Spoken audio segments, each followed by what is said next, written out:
It's almost 3 and I keep picking my phone back up to check the recording is still there, which is stupid, because I've watched it 4 times already and it's not going anywhere, but I keep checking anyway. Like it's going to disappear if I stop looking at it. My hands did that shaking thing again about an hour ago, the kind where it's not really about being cold, and I made tea I didn't drink and now it's just sitting on the counter with a skin on top of it. I don't really know why I'm writing this instead of sleeping except that I don't think I can sleep, and I need to say it to someone who wasn't in the room because everyone who was in the room today has an angle. So, backing up. I'm 31. Single, no kids, work a supervisor job I actually like now, which took me a stupid long time to get to.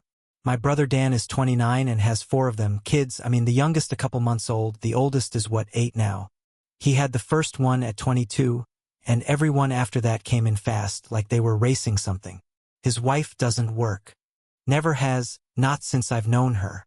She's got a degree sitting somewhere in a drawer and my mom watches the kids basically every day, so the math on their household is just Dan's paycheck and that's it. That's the whole budget. Which is maybe not my business, except it becomes my business today in a way I did not see coming, so bear with me. Growing up, it was Dan and me and our parents in a 3-bedroom place, and I want to be fair here because everyone thinks their childhood was the worst one, but I'm just going to tell you what happened and you can decide. Dan got away with things. I got hit for the same things he did and laughed at. When I said something about it, and I was a kid, I wasn't being dramatic, I was just pointing out that we were being treated differently. I got the must be nice, must be so hard being you treatment from my own parents. Actual grown adults. I stopped bringing it up around 12 because there wasn't a version of bringing it up that didn't end with me in my room and Dan smirking through the door. Here's a detail that stuck with me for like 15 years and I don't know why this one specifically. We used to get push pops from the gas station, the ice cream kind, and there were always 2, obviously 1 each, and every time, Dan's was slightly bigger or mine had melted a little on the drive home or something, some tiny thing, and my mom would just watch me notice it and not say anything. I know how insane that sounds to care about a popsicle from 20 years ago. It's not about the popsicle. He flirted with my first girlfriend until she broke up with me over it.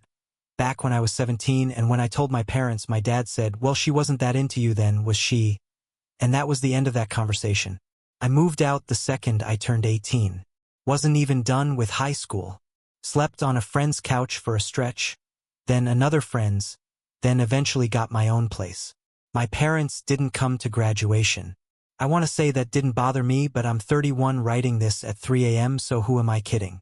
I want to tell you I built a good, stable life after that, and for a while I did, and then 2020 happened and took the legs out from under it the way it did for a lot of people. Lost my job. My roommate lost his too and bailed on the lease to move in with his family, and I couldn't cover a 2-bedroom on unemployment by myself, so I sold almost everything I owned. Furniture, half my clothes, a guitar I never really played but felt bad about selling anyway, and I had maybe 3 weeks before I had nowhere to be. I had a truck. I'd always wanted one. Bought it back when I had a real paycheck, and I found a used camper, a grubby little thing, $1,000, and put it on the bed and told myself this was temporary. I actually called my parents first, if you can believe that.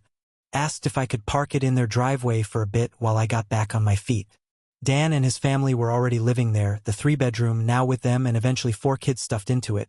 And my parents told me the house was full and also that if I wanted to park there I'd need to pay them what an apartment in the area costs. Not a small favor amount. Actual market rent. To park a camper. On their own property. I did the math and realized I was better off jobless in a parking lot than paying that to sleep 40 feet from people who didn't want me there anyway. My mom called the camper an eyesore. That's a direct quote. An eyesore? Like I'd left a dumpster in her yard instead of asked my own parents for help. Dan and his wife thought the whole thing was hilarious. She actually laughed, this loud, delighted laugh, the first time she saw it, and called me a homeless bum to my face.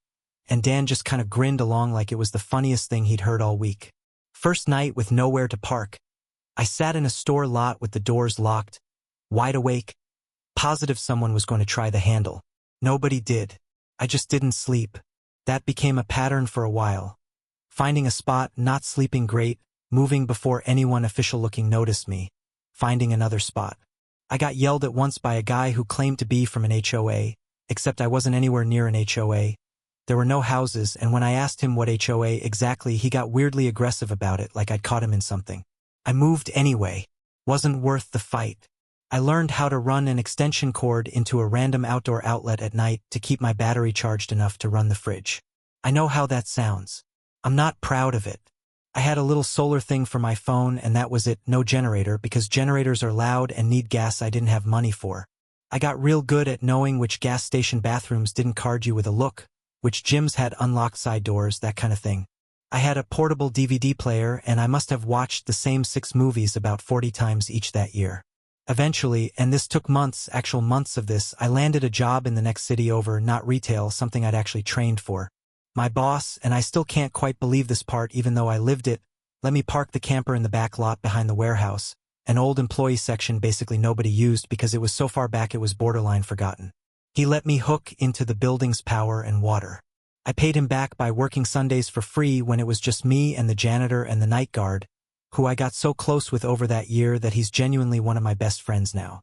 I showered at a friend's apartment or the gym because the camper toilet was a whole ordeal I avoided using as much as humanly possible. Winters were fine with a little electric heater. Summers were brutal until I found a used portable AC unit on a curb. Basically, for cheap.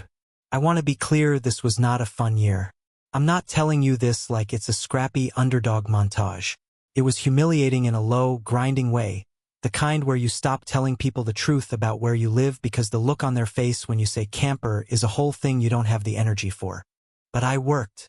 I picked up every shift. I got promoted mid last year, supervisor, real raise, and that's the point where something in me just went, okay, never again, I am never doing the parking lot thing again as long as I live. I started looking at houses 2 miles from work and found this 3-bedroom manufactured home on its own small lot, and I got it for 10 grand under asking somehow, and it wiped out basically all my savings for the down payment, and I got the loan and I signed the papers and I stood in the empty living room by myself and just, I don't know.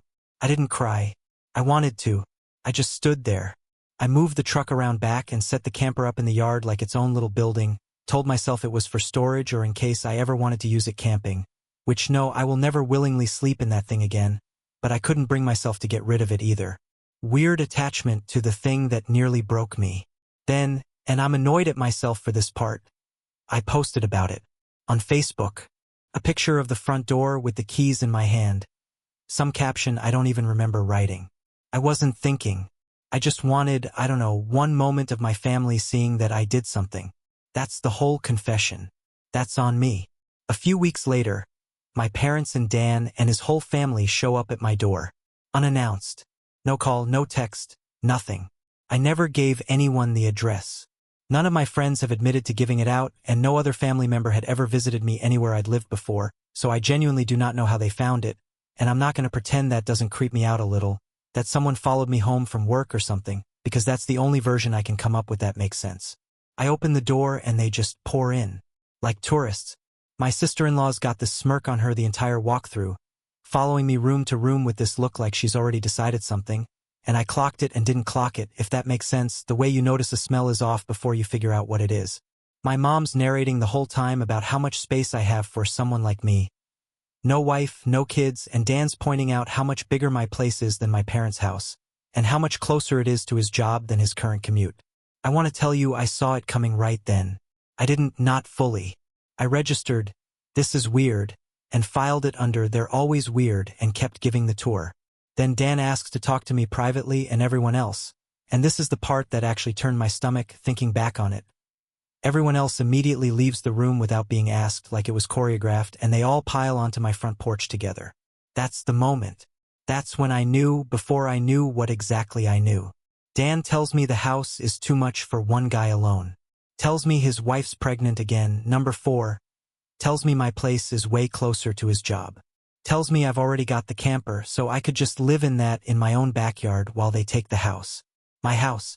And at no point, I want this on the record, at no point did he say one word about paying rent. Good job, no offer. Then he starts laying out rules. Curfews. I'd need to give notice before walking into my own house. I actually laughed, a real laugh, because it sounded like a bit, and he was completely serious, and it was the most surreal 90 seconds of my adult life, standing in my own living room being informed of my new curfew. I tried to say something and he just talked over me, on, like I was a formality in a decision that had already been made somewhere without me.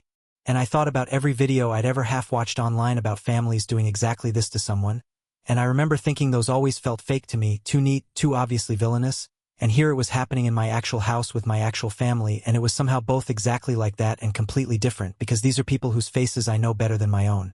I picked up my phone off the counter behind me and hit record and just held it. Didn't even try to hide it, and Dan didn't notice or didn't care. He was too busy explaining all the reasons he needed my house. And then somewhere in there he shifted from asking to just assuming, and put his hand out to shake mine like we'd made a deal. And that's when something in me just stood up. I don't have a better way to put it.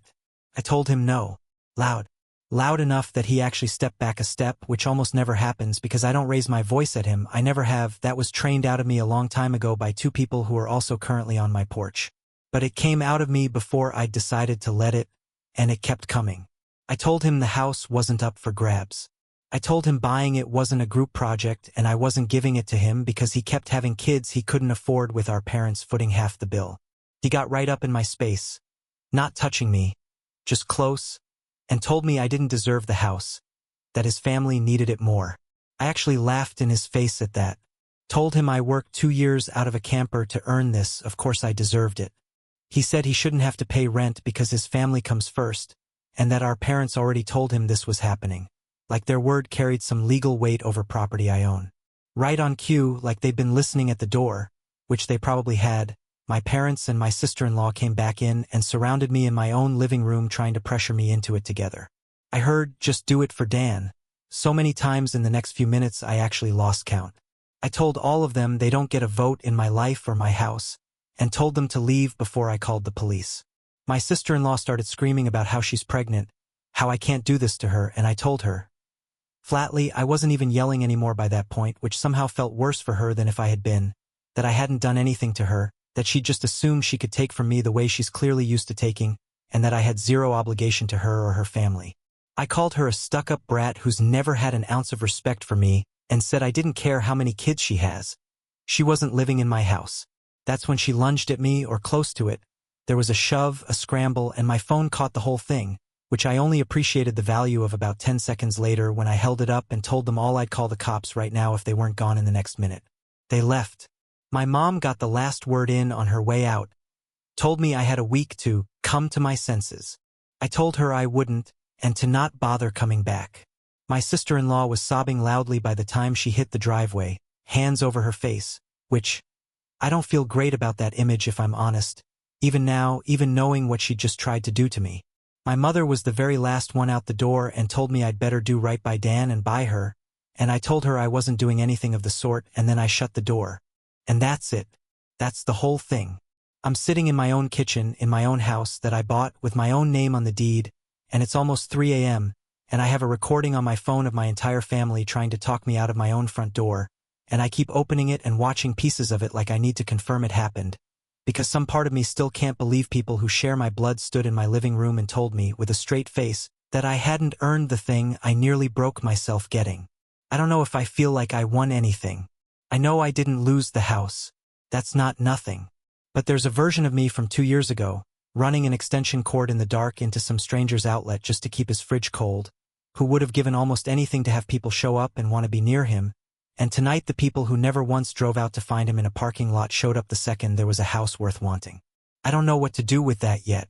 I'm just going to sit here with my cold tea until the sun comes up, I think, and figure it out from there.